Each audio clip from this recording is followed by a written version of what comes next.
Darian moves on, but yeah, you got to feel like you got some guys that are ready to step in and maybe even take on a bigger role this year. And you got the horses to replace it.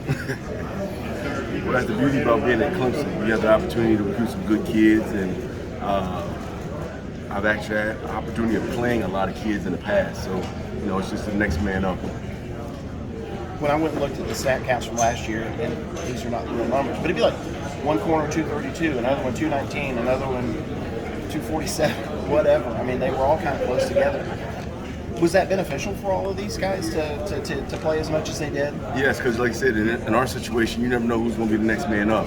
The old adage is, you're one play away from playing. So one injury, somebody else is going to be, in the game. So you got to be in a situation where guys are battle tested already. I feel like Andrew got so much attention for some really athletic big plays that everybody noticed last year. How much do you feel like his game has evolved to a point where it's less about big plays and more about consistent good plays all the way around? Exactly. That's what you saw. A lot of people saw the big plays, and he's got to take the next step and be a consistent player.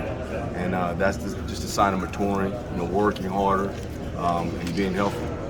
Have you seen continued growth in that direction over the spring and into summer workouts and stuff? Well, the thing about it is, spring, but from spring to now, coaches are not allowed to be there. Right. So it's like, it's almost like Christmas. You're waiting to see, first day of practice to open that present and say, okay, he did make the necessary strides in summer workouts that he needed to become one of the best corners in the country.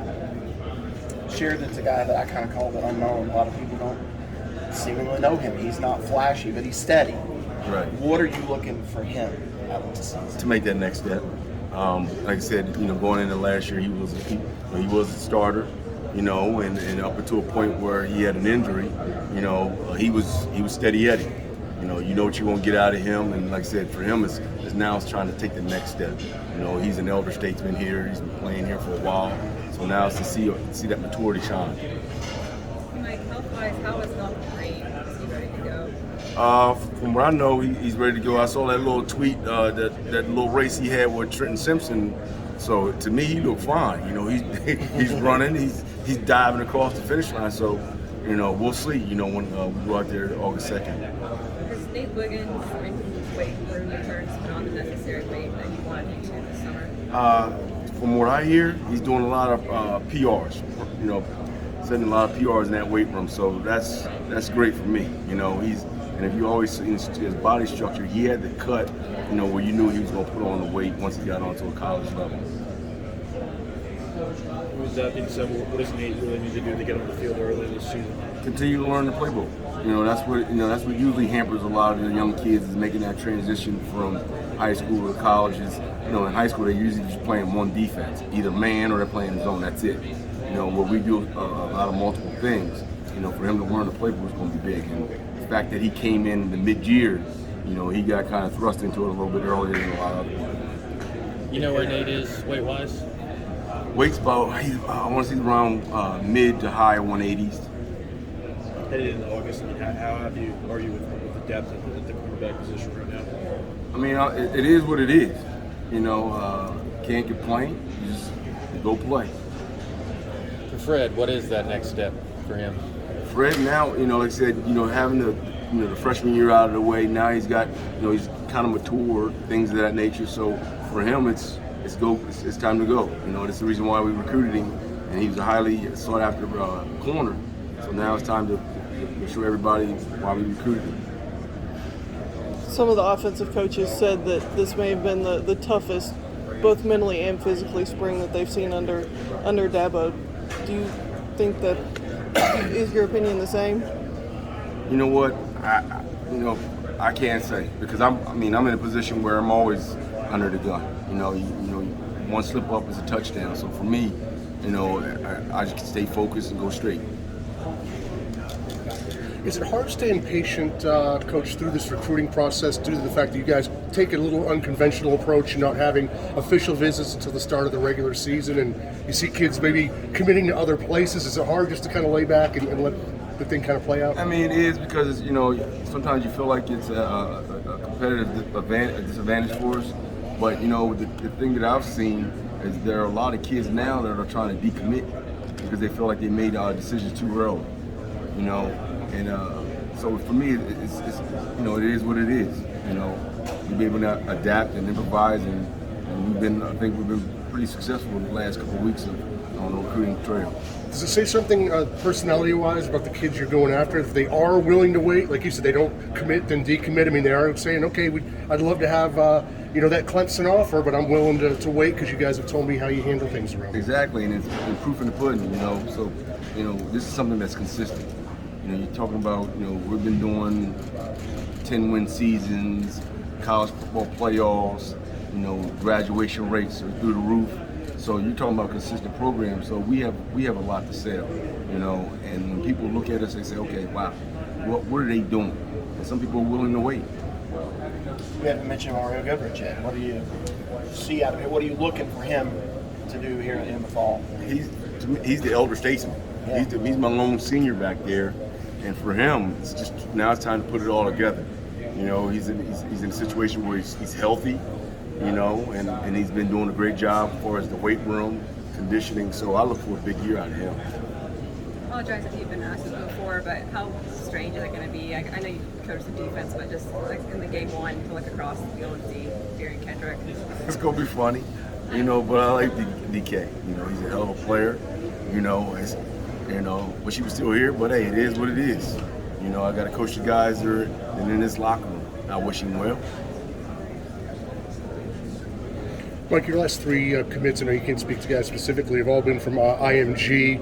How is that a different place? I mean, I know guys usually start off at their regular high schools and then end up playing a year or two there. How is maybe the facility different? How is the overall maybe atmosphere different there as opposed to like the regular high schools that you go to? Well, you got to think that school, you know, it's like a little college. When you look at their facility, I mean, it's basically they're I say a prep school, and so it's a lot different. A lot of kids go there for different reasons.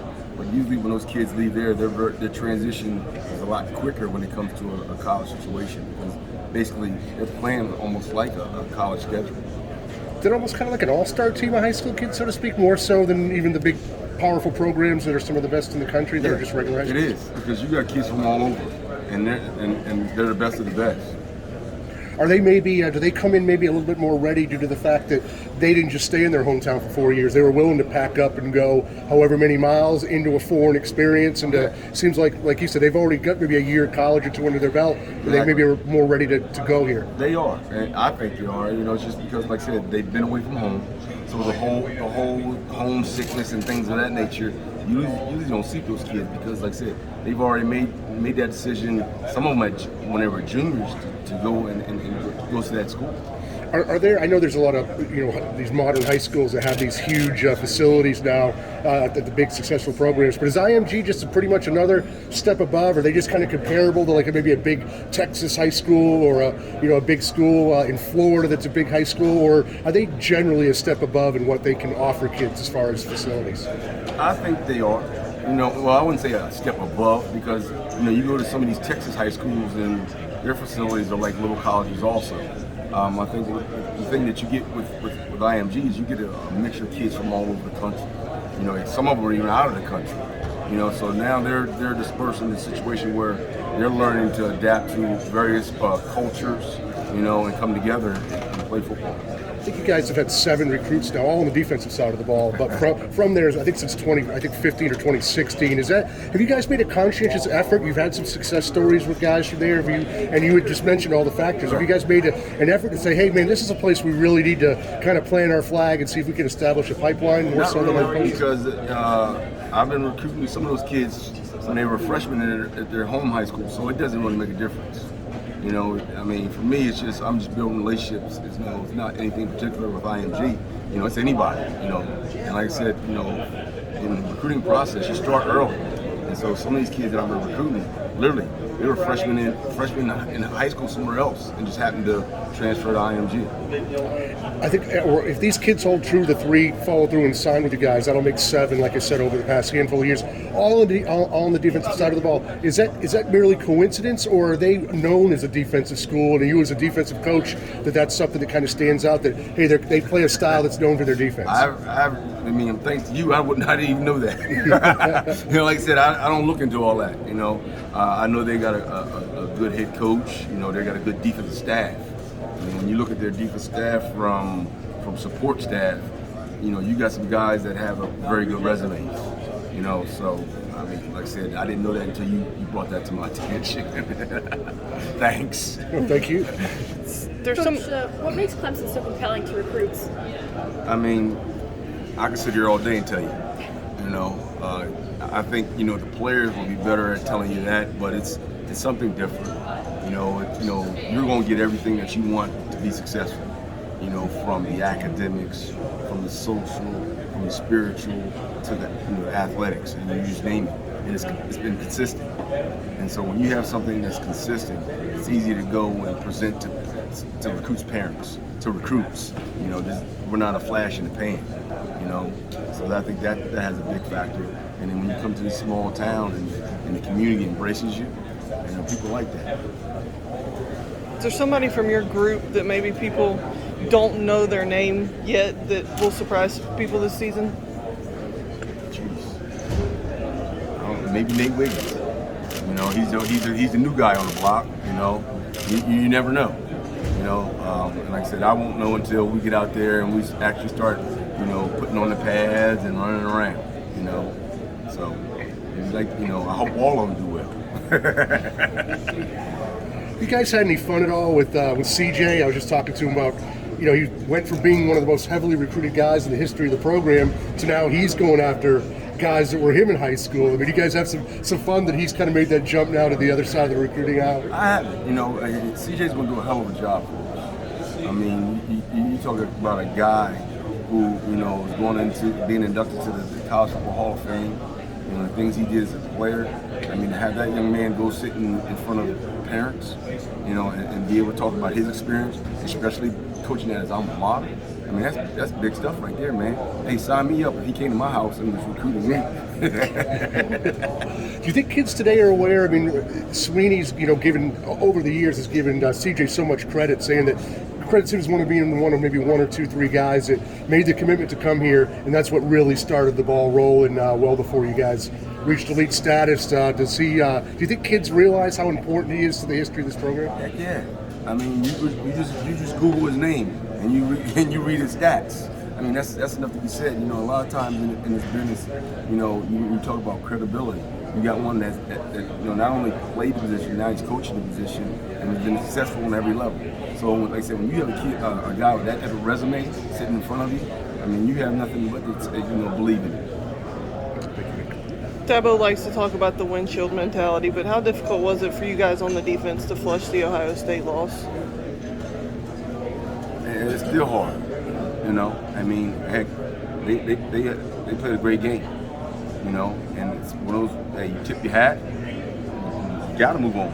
If not, it's going to haunt you, and then you won't ever get over it. So it's just, you got to press forward. It's one of those things, those situations where you got to learn from it.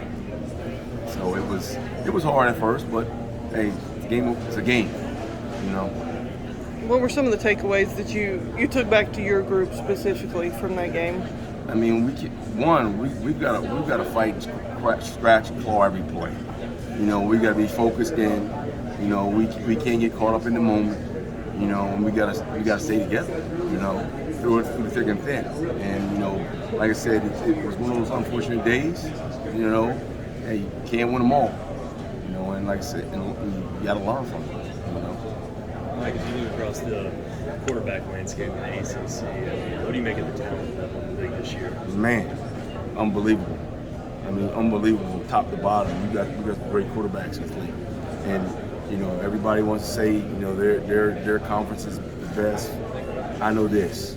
When it comes to quarterbacks, the ACC is doing a heck of a job of quarterbacks. And a lot of those guys are dual threat. So as the quarterback position has evolved, how's the quarterback position